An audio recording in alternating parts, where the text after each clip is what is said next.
there was a huge flood in a village, and there is a small hill. On top of it, there is a small cottage.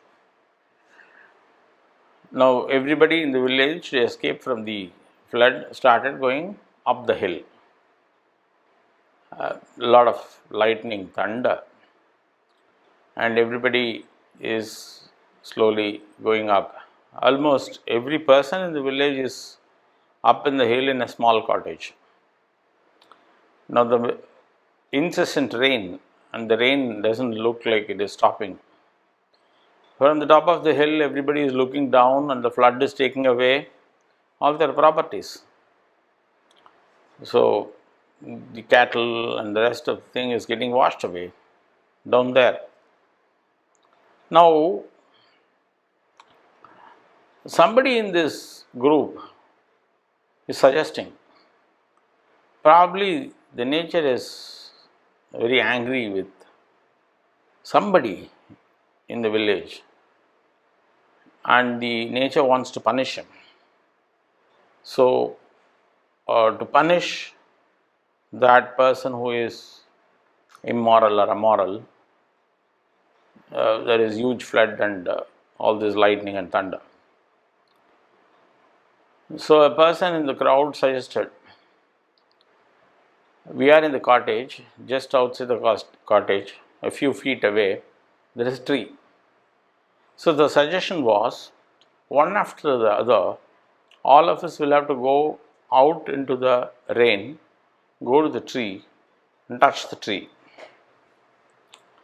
So, the wrongdoer, who is assumed to be a person, when he touches the tree, the thunder and the lightning will strike the tree, and that person will die, and the rain will stop. This is the logic that the whole crowd, accepted, which is proposed by a person. Inside this cottage, normally a sadhu lives. This sadhu is a very, very good person, intrinsically good. He is so altruistic, he only bothers about everybody, and he sits in a corner of the cottage and start praying to the God. Kindly, stop, give us some time to breathe, stop this, punishing. Now, one after the other, as according to this proposal, everybody, on a voluntary basis, will have to go out and touch the tree and come back. So, they had some order. Now you go, now you go. So, one after the other, person goes out. All the people who go out carries a guilt. He goes, touches the tree, the lightning doesn't strike, he comes back and thinks that, oh, I'm good then. I have not been killed by the rain. The next person, then the next person, then the next person. So, almost everybody carries a guilt. Now, the turn for the sadhu came, which is the last person. Everybody has gone. So, now they have started suspecting even this good person. Oh, then this fellow is the culprit. He has been acting as if he is good.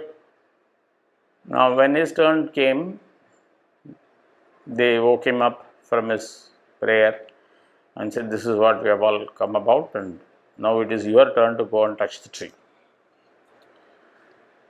He doesn't carry any guilt, so he was very happy. He says, okay, that's what all of you have come up as a solution, fine, I'll go. And he went into the rain, slowly, happily walked towards the tree, touched the tree. What happened? While he went a little far away from the cottage and touched the tree, the lightning struck the cottage. Now, what do we understand from this? So, the lightning did not strike the cottage till now because this sadhu was inside. So the nature should have taken as its priority to protect the good, and for the sake of protecting the good, all the rest who were guilty were also protected. So when we look around in the world and think that how come all these bad people survive, they are all surviving probably because indirectly in the ecosystem a bad person is protecting a good person. So for the sake of protecting a good person, probably the God allows even the bad people to survive. Maybe. Whether the God has got a much better plan than this is a very important question that we need to ponder. Think about this. Thank you.